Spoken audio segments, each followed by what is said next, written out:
Bismillahirrahmanirrahim. Alhamdulillah wassalatu wassalamu ala Rasulillah wa ala alihi wa sahbihi wa man walah wa la haula wa la quwwata illa billah.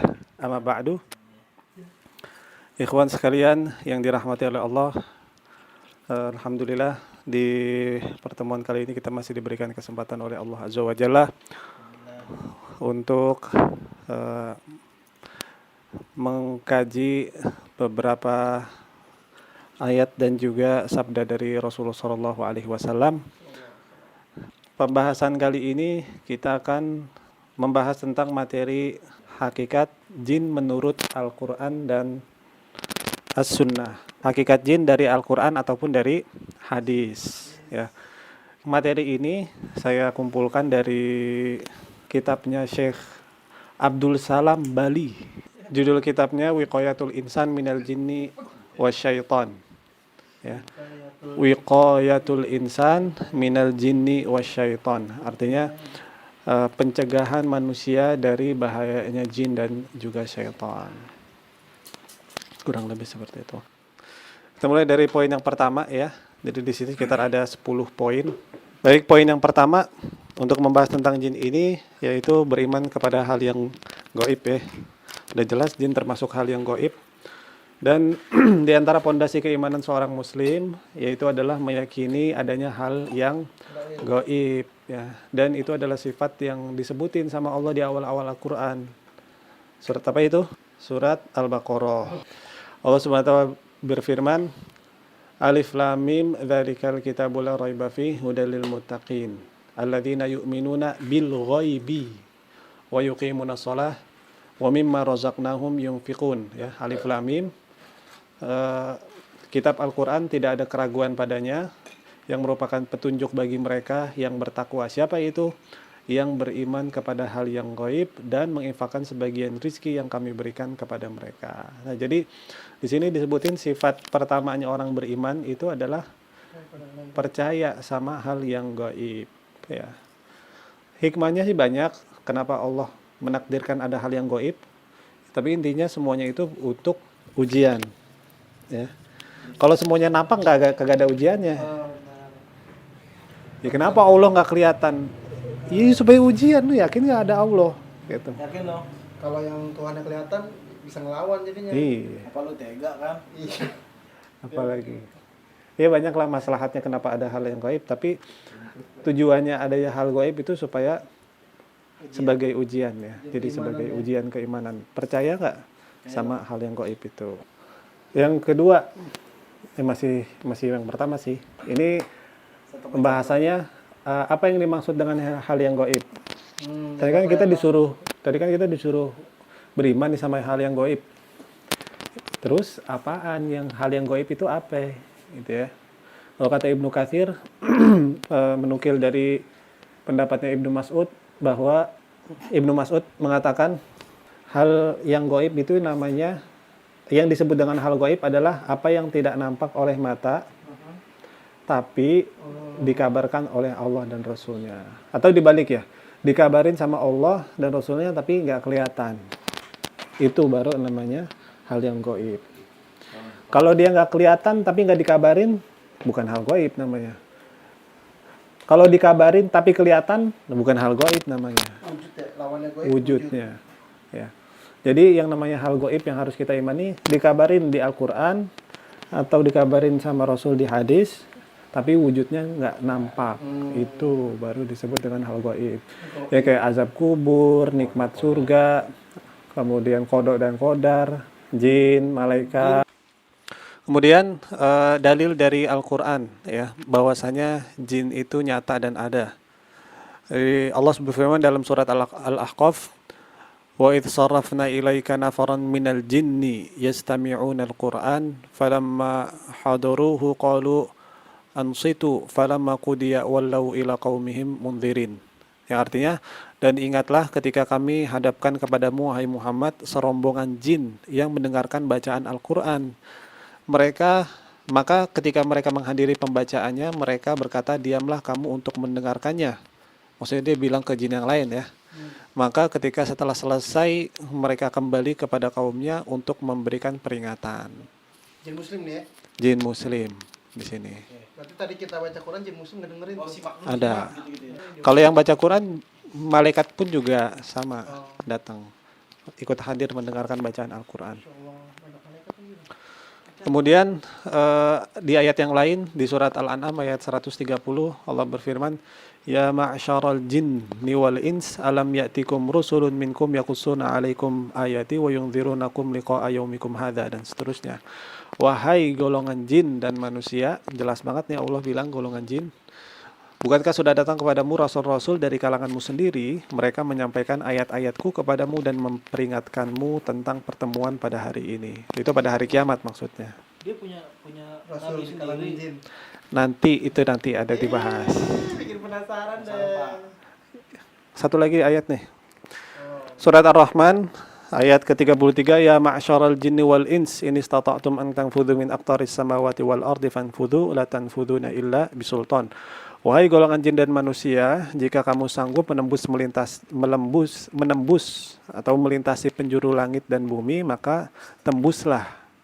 Kamu tidak akan mampu menembusnya kecuali dengan kekuatan dari Allah. Tapi di sini sebenarnya konteksnya tuh pada hari kiamat, ya, menjelang hari kiamat. Karena ada sebagian orang yang pakai ayat tadi itu sebagai dalil bahwasanya alam semesta itu bisa ditembus dengan pertolongan Allah. Kita bisa keluar angkasa dengan pertolongan Allah. Padahal itu bukan konteksnya ayat ini berbicara tentang itu. Ayat ini berbicara tentang hari kiamat. Cuman ayat tadi dijadiin dalil. Ya, kalau bukan konteksnya berarti menjadikan dalil ayat itu sebagai dalil nggak tepat. Gitu ya. Yang kedua, kemudian 1.3 dalil dari hadis Nabi an Sa'id Al-Khudri, dari sahabat Sa'id Al-Khudri, bahwasanya Rasulullah SAW berkata kepada Abu Sa'id Al-Khudri, ini arokatu hibbul ghanam wal badiyah. Wahai Sa'id Al-Khudri, sesungguhnya aku melihat kamu itu orangnya senang sama kambing, senang sama lembah, senang gembala lah, ya. Maka jika kamu sedang bersama kambingmu dan berada di lembah, lalu kamu mengumandangkan adzan untuk sholat, maka keraskanlah suaramu dan dalam mengumandangkan adzan tersebut. Karena tidak ada seorang pun yang mendengar suara muadzin, baik dia jin, manusia atau apapun itu, melainkan dia akan bersaksi baginya pada hari kiamat. Nah, ini berarti jadi dalil bahwasanya jin itu ada. Taib. Hadis riwayat Bukhari. Taib, 1.4 perbedaan jin, setan dan juga iblis. Ini yang suka jadi banyak perbincangan dan orang masih banyak bingung. Apa sih bedanya jin, setan sama iblis? Nah, sebenarnya tiga-tiganya baik jin, setan, iblis itu kategorinya sama-sama jin. Kan banyak ya kategorinya, kan ada, kalau makhluk Allah itu kan banyak, ada makhluk hidup ya, yang hidup. Yang diberi akal tuh ada 3, manusia, jin, sama malaikat. Ya. Yang diberi akal dan juga nafsu Manusia, sama jin. jin. Udah. Nafsu doang, Kalau yang dikasih nafsu doang, binatang. jin, setan, iblis itu sebenarnya semuanya satu kategori, semuanya jin. Ya, semuanya sama-sama jin. Cuman tetap ada perbedaannya. Kita mulai dari iblis dulu ya. Nah, iblis ini dia masih dalam kategori jin, tapi dia itu jin yang menggoda Nabi Adam alaihissalam waktu di surga. Satu jin itu, satu makhluk itu. Iya, iblis. Itu iblis. Nenek moyangnya. Dia gembongnya, nenek moyangnya, dan dengkotnya jin, itu namanya iblis. Berarti cuma satu, Tat? Iya. Oh, Satu apa ras? Nggak tahu, satu golongan kali ya. Tapi kayaknya satu, soalnya kata ganti yang digunakan sama Allah di ayat itu anta. Anta artinya kan cuma satu. Ma mana'aka, apa yang menghalangimu, antas juda id amartuk, apa yang menghalangimu untuk sujud ketika aku perintahkan. Tapi seharusnya kan kalau banyak, ma mana'akum alla tasjudun, harusnya antum di situ. Tapi di sini pakainya anta, berarti menunjukkan tunggal. Berarti cuma satu. Nah, iblis di situ yang menggoda Nabi Adam. Nah, iblis juga dia ditangguhkan waktunya sampai hari kiamat. Artinya iblis nggak akan mati sampai hari kiamat. Nah kan karena dia minta sama Allah, Rabbi anzirni ila yaumi yub'atsun. Ya Allah, coba deh tangguhkan aku, kasih saya waktu deh sampai hari kiamat. Qala innaka minal munzarin. Ya udah, lu gua kasih waktu kata Allah. Kasih waktu buat apa ya? Buat ngegodain manusia. Banyak-banyak cari pengikut buat nemenin dia nanti di neraka. Nah dari ayat ini ada seorang ulama yang mengatakan bahwasanya dalam berdoa kita nggak boleh putus asa. Takut untuk nggak diijabah. Jangan takut. Setan aja berdoa minta sama Allah diijabah. Dikabulin. Setan nih minta sama Allah, ya Allah berikan aku waktu sampai akhir kiamat. Lu gua kasih waktu. Terus kita berdoa takut sama Allah, takut nggak dikabulin. Ini setan aja dikabulin, apalagi kita manusia yang derajatnya lebih mulia. Sama setan. Berarti secara langsung iblis sampai sekarang juga masih ngegoda ya, dari zaman Nabi Adam sampai sekarang tuh. Udah pro. Udah pro ya. Jin itu udah pro dari zaman Nabi Adam. Berapa iblis itu ya udah pro, dia ngegodain, udah ahli banget. Tahu dia gimana godain wakil rakyat, anggota DPR, tahu dia gimana godain perempuan, tahu gimana godain ustadz supaya melenceng, udah tahu dia pola-polanya. Kenapa ya belum mati dari awal Nabi Adam sampai sekarang. Makanya ahli dia dalam menggoda manusia. Itu iblis ya. Jadi tapi iblis ini masih dalam kategori jin ya. Dalilnya dari Al-Qur'an itu, wa idz qala rabbuka lil malaikati isjudu li Adam fasajadu illa iblis kana minal jin. Ketika Allah memerintahkan kepada malaikat untuk sujud kepada Nabi Adam, jin nggak sujud dan dia termasuk dari golongan jin. Kana minal jin iblis termasuk ke dalam kategori jin. Kenapa? Tapi ada pertanyaan sedikit tentang ayat tadi. Kan Allah nyuruhnya malaikat. Sementara jin kan bukan malaikat. Iblis bukan malaikat. Wa idz qala rabbuka, ketika Tuhanmu berkata kepada malaikat, usjudu li Adam, sujud buat Adam. Fasajadu, malaikat semua sujud illa iblis, kecuali iblis. Kan yang disuruh malaikat. Yang malaikat aja yang lebih suci.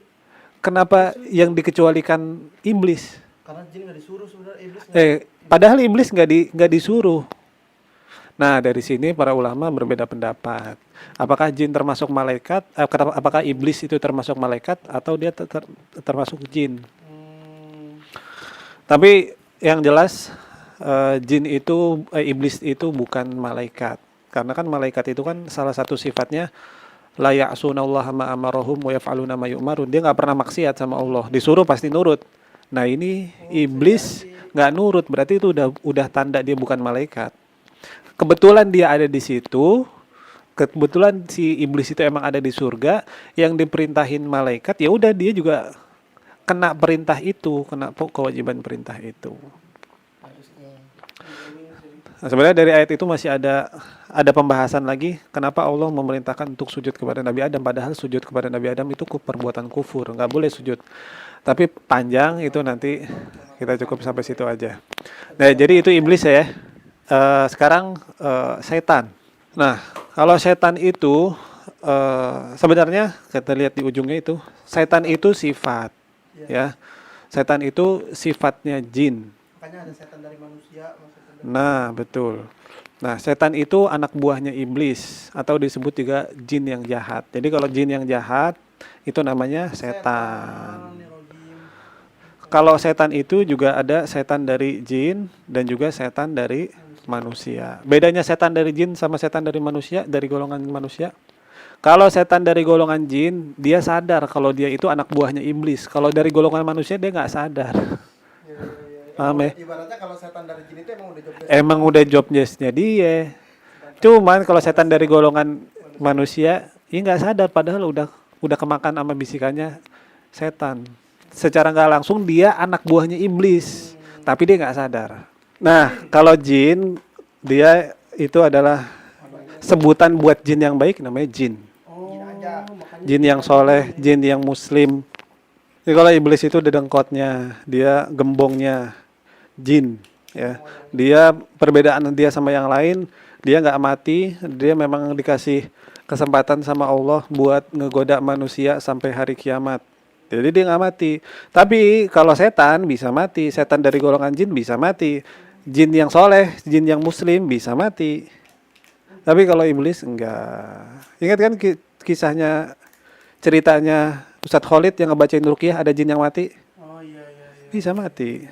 Itu jin. Yang kedua, terbuat dari unsur apa jin? Itu. Tapi Dari api, ya. Keterangan tentang hal ini dapat kita temukan di Al-Qur'an dan di hadis yang menunjukkan bahwasanya jin itu tercipta dari api. Allah Subhanahu wa taala berfirman dalam surat Ar-Rahman ayat 15, wa khalaqal janna min marijin min nar. Dan dialah yang menciptakan jin dari nyala api tanpa asap, ya. Marij itu artinya api yang murni. Api yang murni itu namanya marij. Api yang nggak ngeluarin asap. Kemudian di ayat yang lain yang menunjukkan bahwa jin itu terbuat dari api, firman Allah dalam surat Al-Hijr ayat 27, wal jan khalaqnahu min qablu min narin samum, ya. Dan kami telah menciptakan jin sebelum Adam dari api yang sangat panas. Dan juga di surat Al-A'raf ayat 12 Allah berfirman, qala ma mana'aka alla tasjuda id amartuk. Qal ana khairun minhu khalaqtani min nar wa khalaqtahu min tin. Ini pas ditanya kenapa kamu nggak mau sujud, ya dia bilang, aku lebih baik dari Adam. Engkau ciptakan aku dari api, sedangkan dia, yaitu Nabi Adam, engkau ciptakan dari tanah. Nah di sini pengakuan dari iblis sendiri dan dia tahu bahwa dia memang diciptakan dari api. Selanjutnya poin yang ketiga yaitu macam-macam atau jenis-jenis jin. Nah, ini bisa kita ketahui dari hadis Nabi Muhammad SAW dari Sa'labah Al-Khushani. Dia berkata bahwasanya Rasulullah SAW bersabda, al-jin thalathatu asnaf. Jin itu ada 3 macam. Sinfun lahum ajnihah yatiruna fil hawa.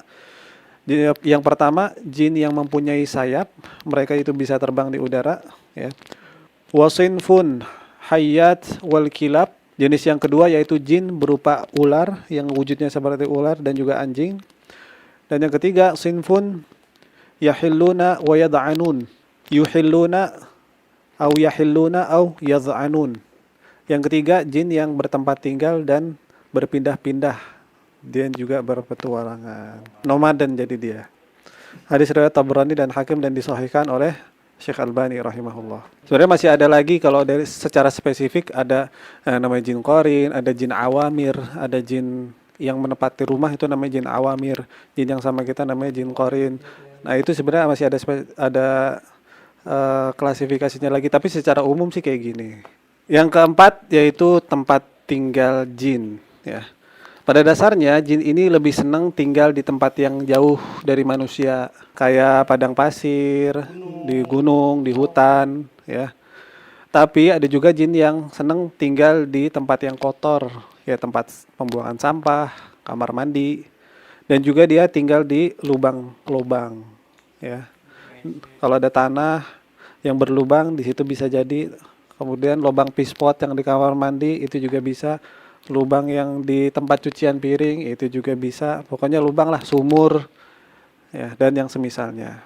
Oleh karena itu dulu Rasulullah SAW sering mendatangi padang pasir dengan tujuan untuk mendakwahi bangsa jin agar mereka kembali ke jalan Allah dengan cara membacakan kepada mereka ayat-ayat Al-Quran. Yang tadi ya, di ayat tadi kan Rasulullah ngebacain ke kelompok jin, kemudian mereka suruh yang lain diam. Kemudian setelah dengar itu dia balik untuk mendakwahi apa yang dia dengar dari Rasulullah. Rasulullah suka ngedakwahin mereka bangsa jin itu di padang pasir, ya, mengajarkan Al-Quran, ngajarin agama Islam, dan sebagaimana yang dinyatakan oleh Ibnu Abbas dan Abdullah bin Mas'ud dalam Sahih Bukhari dan Sahih Muslim. Mereka juga tinggal di tempat pembuangan sampah, ya, sebab mereka memakan sisa makanan dari manusia. Sebagaimana yang terdapat di dalam hadis Ibnu Mas'ud dan juga di dalam Sahih Muslim. Mereka juga tinggal di kamar mandi. Oleh karena itu, kita dianjurkan untuk membaca zikir ya sebelum masuk ke kamar mandi. Rasulullah mengajarkan kepada kita doa di dalam hadis Zaid bin Arqam. Beliau mengatakan, idza dakhala ahadukum falyaqul Allahumma inni a'udzubika minal khubuthi wal khaba'is." Sesungguhnya kamar mandi itu dihadiri oleh setan. Berarti jin yang jahat di sini ya. Maka jika salah seorang dari kalian masuk ke kamar mandi, hendaklah dia membaca Allahumma inni a'udzubika minal khubuthi wal khaba'is. Ya Allah, aku berlindung padamu dari setan laki-laki dan setan perempuan. Nah, di sini Syekh Wahid, penulis buku Wiqayatul Insan, menceritakan pengalaman dia ketika berdialog dengan jin, ya, bahwa yang tinggal di kamar mandi itu hanya jin kafir aja, karena mereka suka sama tempat kotor, tempat najis. Adapun yang jin muslim, ya nggak suka mereka. Jin yang muslim ya senangnya di tempat yang bersih, tempat yang rapi, dan nggak ganggu juga mereka. Nah, gitu juga dengan aroma yang wangi seperti wangi minyak misk atau minyak kasturi ya. Kalau jin kafir nyium bau kayak gitu mereka lari tuh. Nggak suka sama bau-bau yang wangi.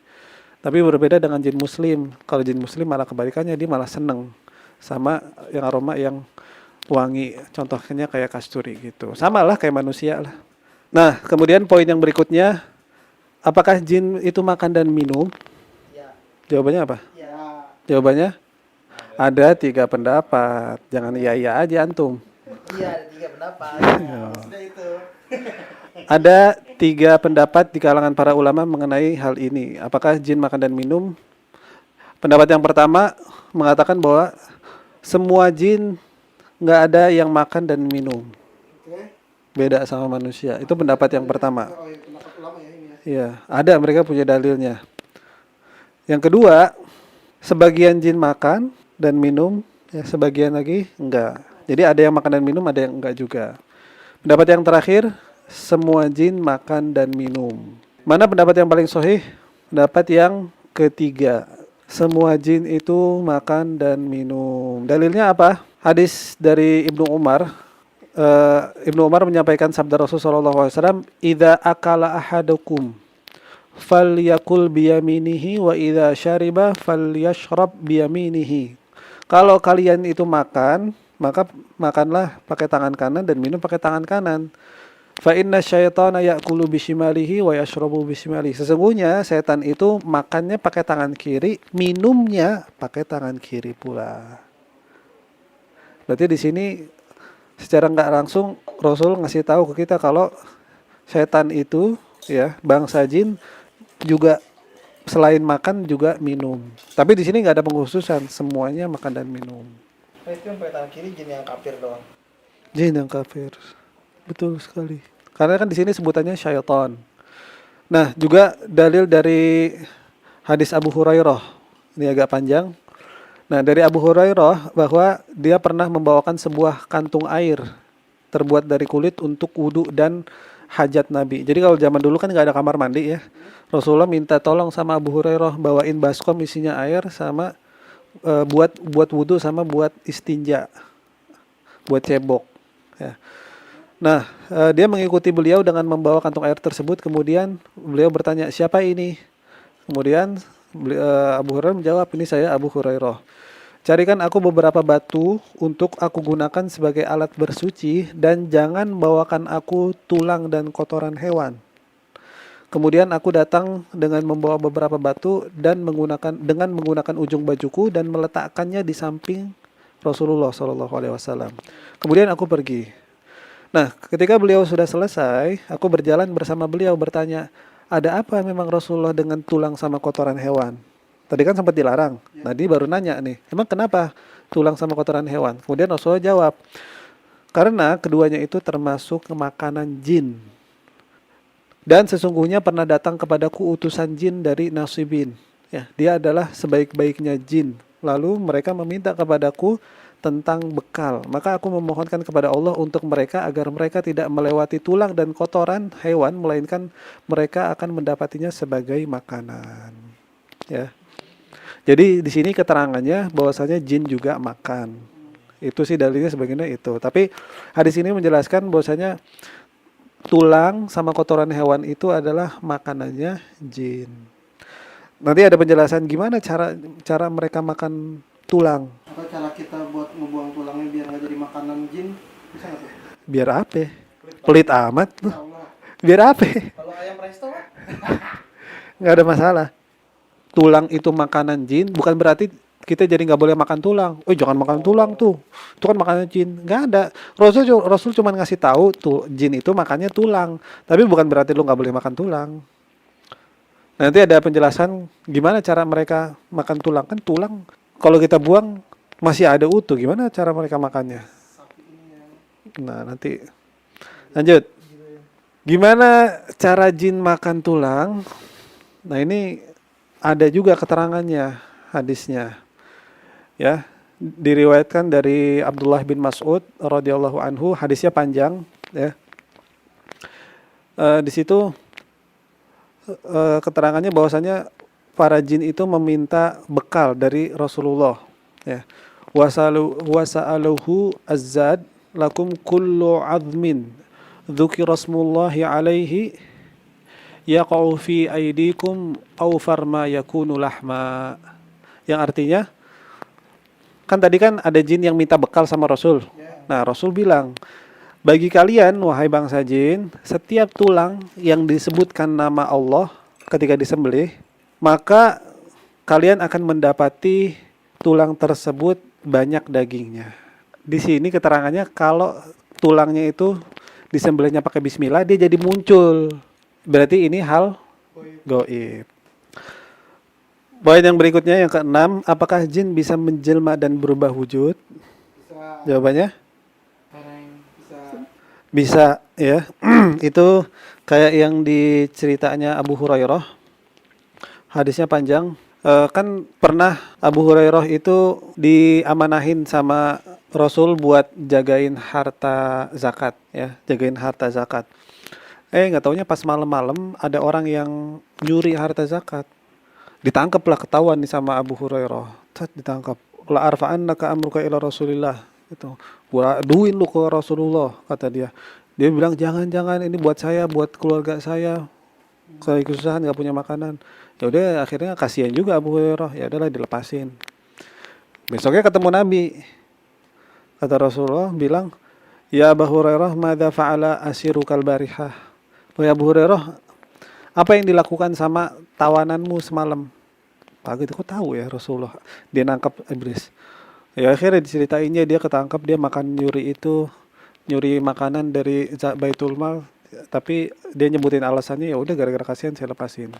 Terus kata Rasulullah, innahu sayaud. Dia bakal balik lagi nanti. Ditungguin sama Abu Hurairah. Pokoknya dia bolak-balik sampai hari ketiga. Hari ketiga, malam kedua terjadi kayak gitu lagi. Besoknya ketemu Rasulullah. Rasulullah nanya, gimana tawananmu semalam? Terus Rasulullah bilang, innahu sayaud. Dia bakal balik lagi. Sampai ketiga kali, ini Rasulullah yang bilang nih. Dipantengin sama Abu Hurairah. Bener, dia nongol lagi, ditangkap. Udah loh, kali ini gue gak mau ngelebebasin lu. Gue aduin ke Rasulullah. Terus dia ngasih satu rahasia. Mau gak gue kasih tahu sesuatu? Apaan deh? Sebelum lu tidur ya, supaya nggak digodain sama setan, baca surat ayat kursi, Allahu la ilaha illallah wal qayyum dan seterusnya. Oh gitu. Yaudah akhirnya dilepasin. Datang ke Rasulullah. Ya Rasulullah, dia ngasih tahu rahasianya. Katanya kalau sebelum tidur baca ayat kursi supaya nggak digangguin. Kata Rasulullah, sodaqoka wa huwa kadzub. Dia memang benar, tapi dia adalah pendusta. Dia benar, tapi dia itu sifatnya pendusta. Tahu nggak Abu Hurairah siapa itu dia? Innahu syaitan. Datang menjelma jadi manusia, bisa dipegang, ditangkap sama Abu Bakar, dialog, ngasih tahu rahasianya, ya. Makanya Rasulullah bilang sodakoka, dia jujur. Bahwasanya kalau orang baca Quran, baca surat ayat kursi sebelum tidur nggak bakal digangguin. Itu jujur, tapi dia sebenarnya pendusta. Setan tuh pendusta. Nah dari hadis itu kan berarti kita tahu bahwasanya jin itu bisa menjelma, dia bisa berubah wujud.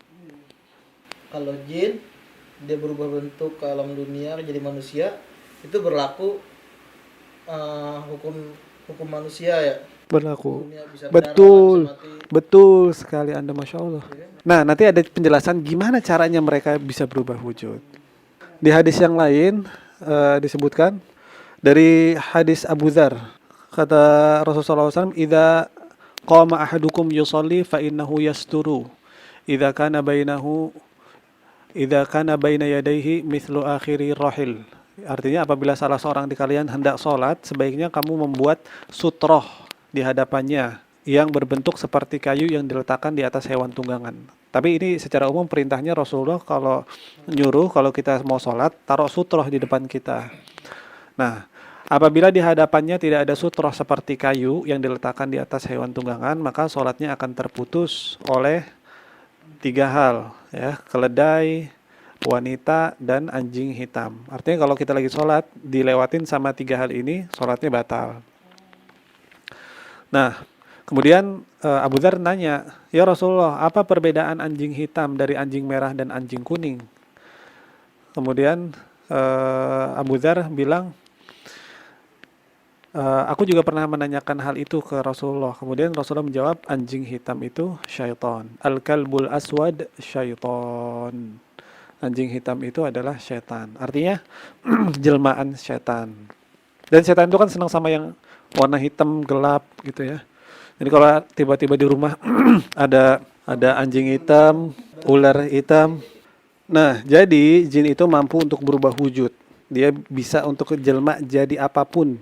Bahkan mereka juga bisa berubah bentuk baik di saat kita sadar atau masuk ke dalam mimpi kita. Pas lagi tidur itu bisa. Ya, makanya kan ada sunnahnya kan kalau mimpi buruk apa yang harus kita lakukan, ada zikir-zikirnya, ada bacaan doanya yang harus kita baca. Jin juga mampu berubah wujud ya dan menjelma menjadi apapun kecuali satu wujud, yaitu wujudnya Rasulullah SAW. Gak mungkin jin berubah bentuk jadi wujud Rasulullah, gak mungkin. Karena Rasulullah pernah bersabda, "Man ra'ani fil manam faqad ra'ani yaqdatan."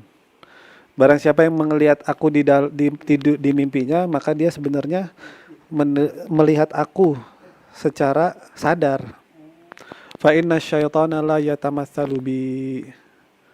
Ya, sesungguhnya setan itu tidak bisa menjelma jadi diriku. Itu kan kayak ada yang cerita itu ketemu Rasul. Iya bisa jadi benar kalau tanda-tandanya, ciri-cirinya secara fisik memang benar Rasul. Ya pokoknya ciri-cirinya dia berjenggot, ya, berjenggot mancung. Kalau misalkan ada juga yang yang pernah cerita ketemu Rasulullah tapi ternyata di situ Rasulullahnya nggak ada jenggotnya, atau di situ Rasulullahnya pesek, ya udah bukan Rasul, itu jin, itu setan.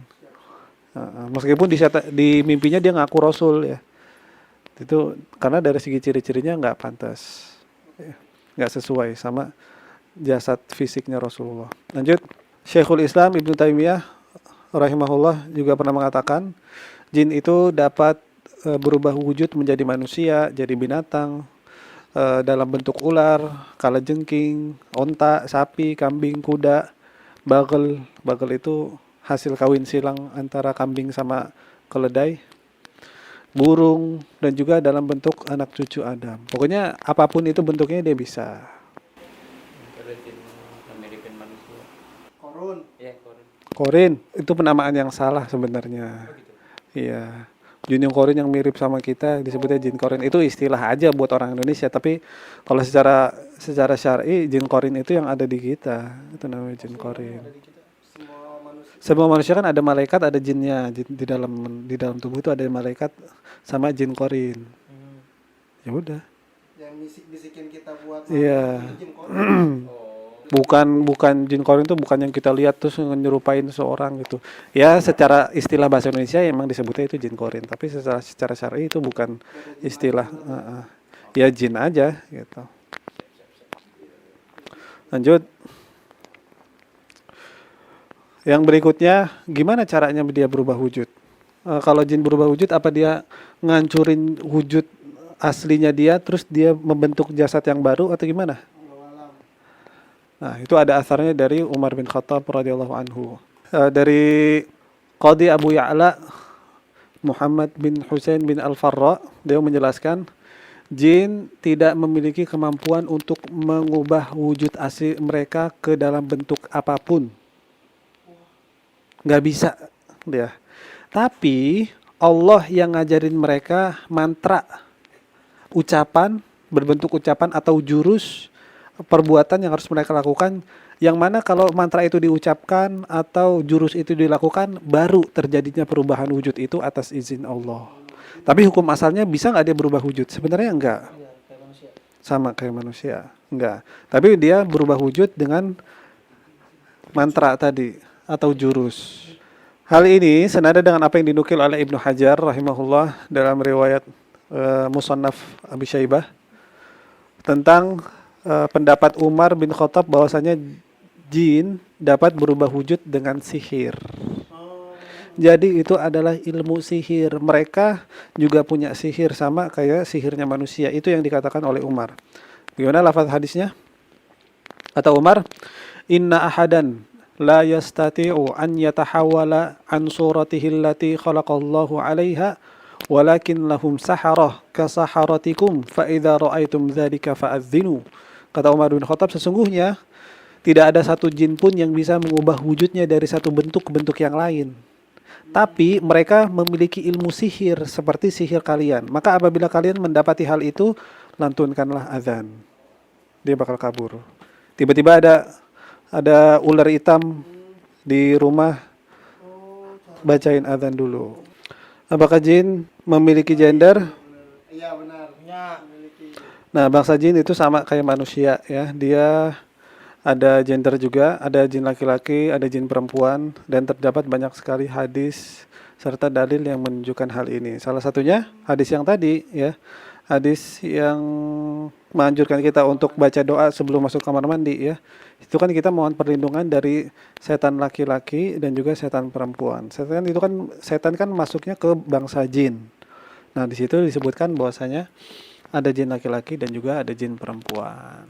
Lanjut, agama dan keyakinan bangsa jin. Sebagaimana halnya manusia, jin juga terdapat banyak sekali dalil yang menunjukkan hal ini, yaitu mereka tadi kan banyak kesamaan ya antara jin sama manusia. Dia sama-sama makan, sama-sama minum, sama kayak manusia, sama-sama ada laki-laki, ada perempuan. Nah, di jin juga sama, di bangsa jin juga sama. Ada agama dan keyakinan ya di dalam mereka. Sebagaimana yang termaktub di dalam Al-Quran dan hadis, bahwasanya bangsa jin beragama dan juga memiliki keyakinan yang berbeda-beda, seperti halnya manusia. Maka di antara jin, ada juga jin yang muslim, ada jin Nasrani juga, ada jin Yahudi juga, ada juga jin muslim yang berakidah ahlus sunnah, ada jin muslim yang termasuk ahlul bid'ah, ada yang mukmin, ada yang munafik, dan yang lainnya. Sama lah macam-macam mereka juga. Nah, dalilnya sebagaimana yang Allah firmankan di dalam surat Al-Jin ayat 11, wa anna minnas salihun wa minna duna dzalik kunna tara'iqa qidada. Itu pernyataan dari jin. Kata mereka, sesungguhnya di antara kami ada juga orang yang soleh, ada juga yang soleh dan ada pula yang kebalikannya. Ya. Kami menempuh jalan yang berbeda-beda. Ibnu Abbas menjelaskan makna kami menempuh jalan yang berbeda-beda. Beliau mengatakan artinya di antara kami ada yang muslim dan juga ada yang kafir. Ibnu Taimiyah juga sama ya. Artinya kami menempuh jalan yang berbeda-beda. Di situ bangsa jin juga memiliki banyak madhab dalam beragama. Ada yang muslim, ada yang kafir, ada yang ahlus sunnah, ada yang ahlul bid'ah. Itu. Jadi jawabannya jelas ada. Mereka juga punya agama, punya keyakinan. Yang muslim pun nggak semuanya benar. Ada juga muslim yang jin muslim yang ahlul bid'ah juga ada. Yang berikutnya, apakah jin mukallaf? Apakah jin memiliki kewajiban untuk menjalankan syariat Islam? Apakah jin harus sholat juga, harus puasa juga, harus zakat juga? Ibnu Hajar menukil bahwa mayoritas ulama diantaranya Abdul Bar, Syekh Abdul Jabbar dan yang lainnya berpendapat bahwa jin juga mukallaf ya, seperti halnya manusia. Dalilnya adalah apa yang terdapat di dalam Al-Quran dan hadis ya. Allah mencela dan menghinakan mereka. Kemudian Allah mewanti-wanti manusia supaya waspada dari bahayanya keburukan yang mereka lakukan. Allah juga menyiapkan siksaan bagi mereka di neraka. Nah, 3 hal ini itu nggak akan terjadi kalau mereka itu tidak melakukan hal yang dilarang sama Allah. Nah, terjadinya penyebab hal itu mereka dicela, terus kita diwanti-wanti, Allah nyiapin siksaan buat mereka. Penyebabnya karena mereka menyelisihi perintah Allah, padahal mereka mampu untuk tunduk dan patuh kepada Allah. Artinya apa? Artinya mereka juga mukallaf.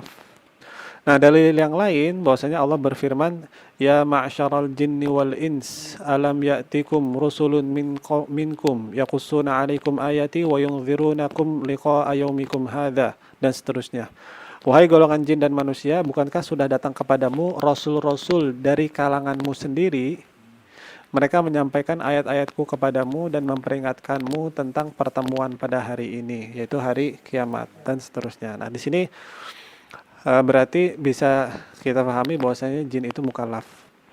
Nah, tadi gitu ya. Jadi kita bisa simpulkan bahwa jin itu memiliki kewajiban menjalankan syariat yang sifatnya prinsipil. Mereka juga harus bertauhid, menjalankan rukun Islam, sholat, syahadat, sholat, zakat, puasa, haji. Mereka punya kewajiban itu. Tapi kewajiban yang bukan prinsip, yang sifatnya enggak urgent, maka ulama berselisih pendapat. Apakah sama kayak manusia juga atau enggak? Nah, contohnya kan kayak tadi, keterangan apa makanannya jin? Tulang. Sama? Kotoran. Nah, di syariat Islamnya manusia, kita haram makan kotoran. Tapi di mereka enggak. Bahkan itu jadi makanan mereka. Nah, itu kan beda berarti syariatnya. Nah, seperti itulah. Jadi, kalau yang bagian soal furu', cabang-cabang agama itu ada perbedaan pendapat. Tapi kalau intinya sama ya, mereka harus bertauhid juga, ngejalanin rukun Islam. Apakah jin muslim akan masuk surga dan jin kafir masuk neraka? Kalau jin kafir masuk neraka, gimana cara mengazab mereka sementara mereka diciptakan dari api? Nah, para ulama bersepakat bahwa setiap yang kafir itu pasti akan masuk neraka ya, termasuk kafir dari golongan jin. Namun yang diperselisihkan apakah jin muslim itu masuk surga atau tidak. Ya, jadi kalau jin masuk neraka semua ulama sepakat. Tapi kalau jin masuk surga ada perbedaan pendapat di situ. Setidaknya ada 4 kelompok ulama yang berpendapat dalam masalah ini sebagaimana yang dipaparkan oleh Ibnu Hajar rahimahullah dalam kitab Fathul Bari. Kelompok ulama yang pertama mereka berpendapat bahwasanya jin muslim juga akan masuk surga. Dan ini mayoritas di kalangan para ulama ya. Jin masuk surga, tapi ada sebenarnya dari pendapat yang pertama ini ada pembahasan lebih lanjutnya lagi. Mereka masuk surga melewati pintu yang sama dengan yang dilewati pintu manusia atau enggak ya. Tapi itu jawabannya panjang, penjelasannya ada di kitab Fathul Bari. Kemudian kelompok yang kedua, kelompok ulama yang kedua mereka berpendapat bahwasanya jin muslim itu masuk surga, tapi tempat mereka di pinggir atau di bagian bawah surga ya. Termasuk Imam Malik yang berpendapat demikian. Kelompok ulama yang ketiga berpendapat bahwasanya jin yang muslim itu ketika di surga mereka kedudukannya sama, ketika di akhirat maksudnya kedudukannya mereka sama seperti Ashabul A'raf. Apa itu Ashabul A'raf? A'raf itu sendiri ada di surat Al-Awwal, A'rafi rijalun ya'rifuna kullam bisimahum dan seterusnya. A'raf itu artinya secara bahasa itu dinding pemisah.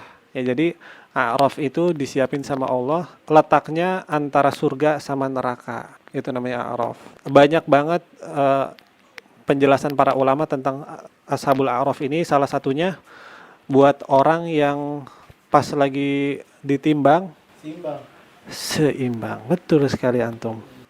Kelompok yang ketiga itu berpendapatnya demikian. Kalau jin itu nggak masuk surga, dia termasuk Ashabul A'raf. Yang keempat, tawakuf. Wallahu a'lam. Kata kelompok yang keempat, wallahu a'lam, nggak tahu deh kita di mana. Kita serahkan aja sama Allah Azza wa Jalla. Tapi tadi ketiga kelompok ulama yang tadi mereka punya dalil.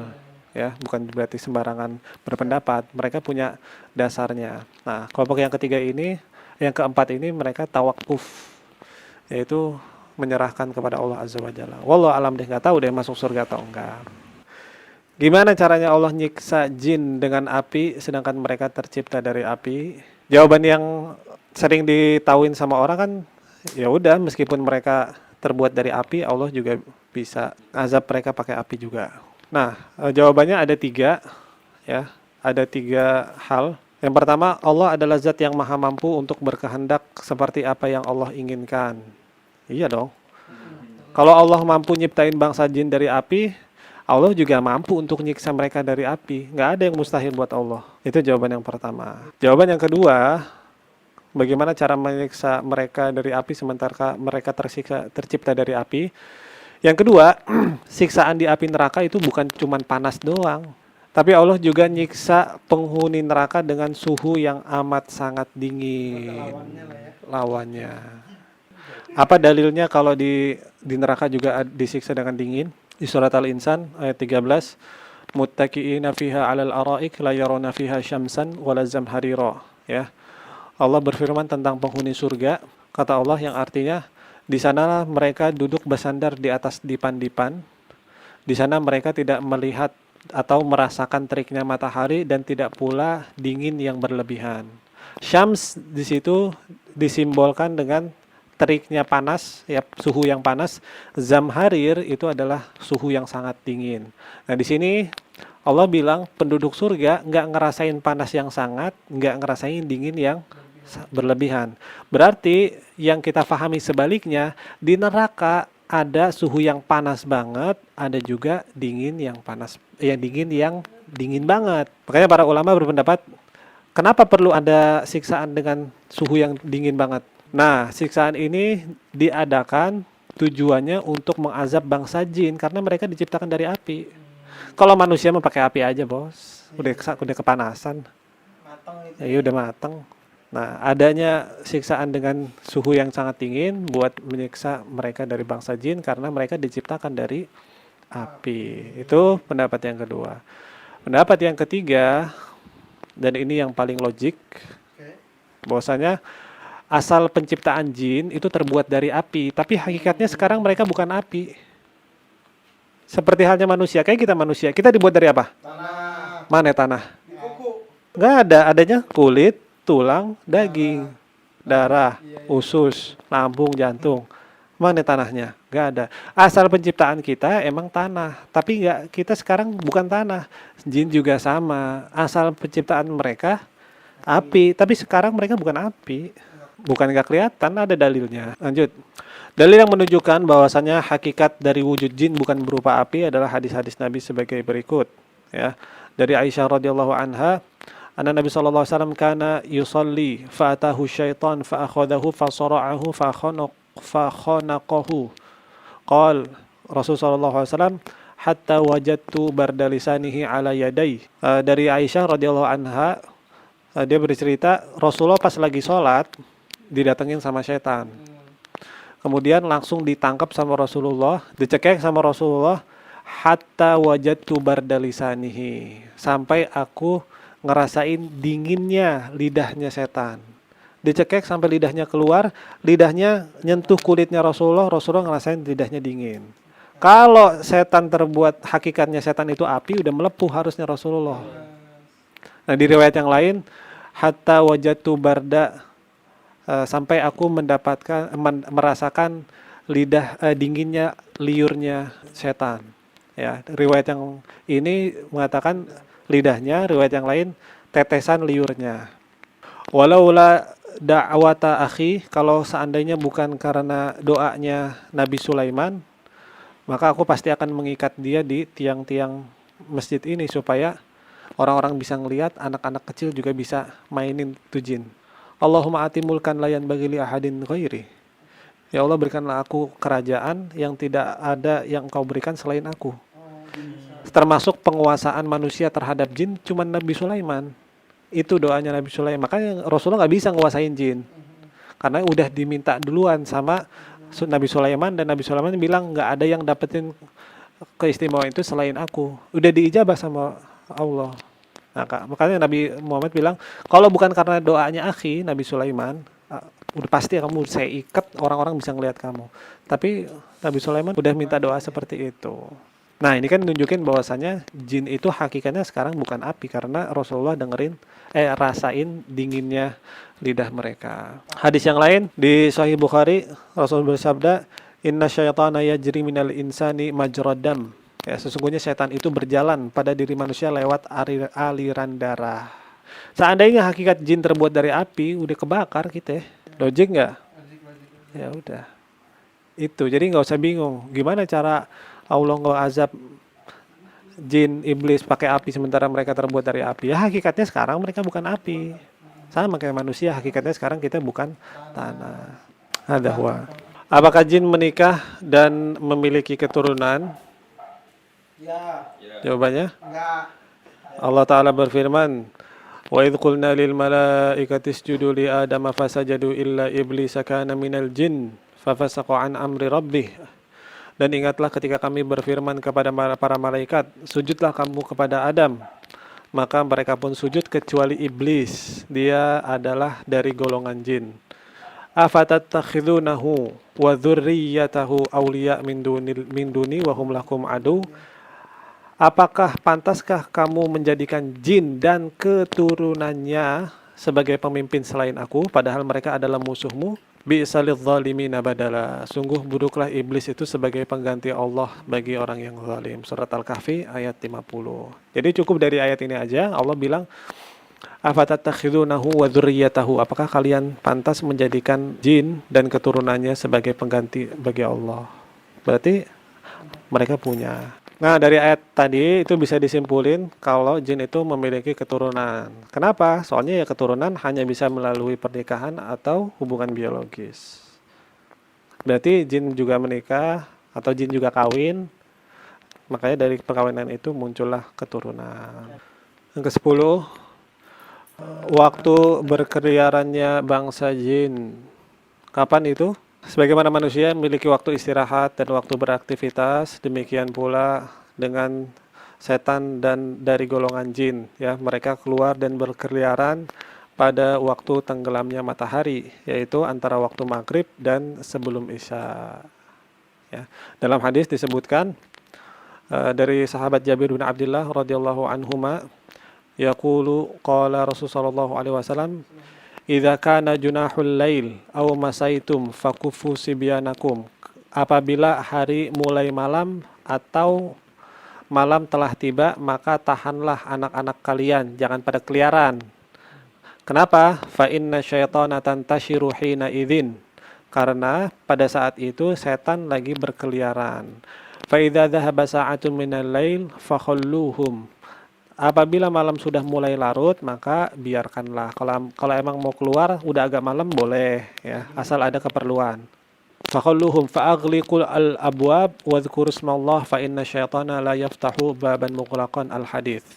Dan tutuplah pintu-pintu rumah kalian dan sebutlah nama Allah. Maksudnya nutup sambil baca bismillah, karena setan tidak mampu membuka pintu yang tertutup. Ya, hadisnya masih ada lanjutannya panjang. Hadis riwayat Bukhari. Jadi mereka juga ada jam-jam prime time lah, ya. Pada jam kerjanya yaitu sebelum maghrib sampai sebelum isya, ya. Makanya benar omongan orang tua kita, ya, jangan keliaran banyak setan. Ya, emang benar itu waktunya setan. Habis maghrib jangan keluaran banyak setan. Nah, di dalam hadis yang lain ada keterangan juga bahwasanya jin itu keliaran di waktu itu, ya. Dari hadis Jabir, Nabi SAW bersabda, la tursilu fawashiyakum musibyanakum idza ghabatis syams hatta tadhhaba fahmal isya. Jangan kalian biarkan ternak-ternak kalian dan anak-anakmu lepas berkeliaran ketika matahari terbenam sampai hilangnya cahaya senja, yaitu masuknya waktu isya. Karena fa inna syaitana tab'atsu idza ghabatis syamsu hatta tadhhaba fahmal isya. Soalnya setan keluar berkeliaran ketika matahari terbenam sampai hilangnya cahaya senja. Ya, keterangannya sih sama. Cuman di sini tambahannya bukan cuman orang aja yang nggak boleh keliaran. Kalau ada hewan-hewan juga jangan biarin berkeliaran. Hewan ternak ya khususnya, ya. masukin ke kandang semua. Keliaran itu bukan dia diem, keliaran itu di luar rumahnya dia, itu namanya keliaran. Wah, bahaya tuh anak senja, berarti bahaya ada setan. Wah, nggak sadar emang mereka. Ini dilarangnya karena supaya menghindari bahaya, kan mereka kan usil. Apa aja pokoknya lu diapain kayak misalnya selama ini gue keliaran mulu abis maghrib nggak kenapa-napa. Ya belum. Ya emang jin aja nggak tertarik sama lu, mungkin setannya nggak tertarik. Karena dia berkeliaran udah melakukan hal yang Iya, nggak usah gue goda juga udah maksiat sendiri. Dia udah autopilot dia mah. Ibaratnya gitu.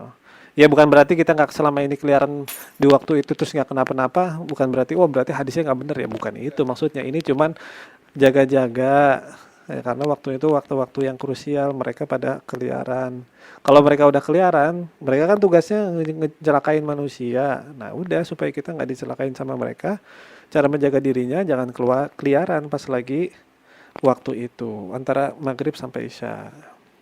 Nah Ibnul Jauzi menjelaskan kenapa setan berkeliaran di waktu itu, di waktu malam khususnya. Mereka kan aktifnya di malam ya. Karena pada malam hari pergerakan mereka lebih bebas ya. Sebab hari yang gelap membuat mereka lebih kuat dibandingkan waktu yang lain. Ya. Gitu juga dengan hal-hal yang lain yang ada kaitannya dengan warna hitam. Sebagaimana dalam hadis Abu Dzar bahwasanya anjing hitam itu adalah jelmaannya setan yang tadi ya. Taib. Sebenarnya masih banyak lagi pembahasannya kayak tadi, apakah jin itu akan bersaksi di hadapan Allah, apakah jin itu tinggal juga di rumah manusia, gimana cara ngusir jin kalau mereka tinggal di rumah manusia, dan yang semisalnya. Banyak banget pembahasannya belum tuntas, tapi ya mudah-mudahan kita selesaikan di kesempatan yang lain insyaallah. Sampai di sini dulu pembahasan kita. Naktafi bi hadzal qadar, subhanakallahumma bihamdik, asyhadu an la ilaha illa anta, astaghfiruka wa atubu ilaik. Wassallallahu ala nabiyyina Muhammad wa ala alihi wa sahbihi ajma'in walhamdulillahi rabbil alamin.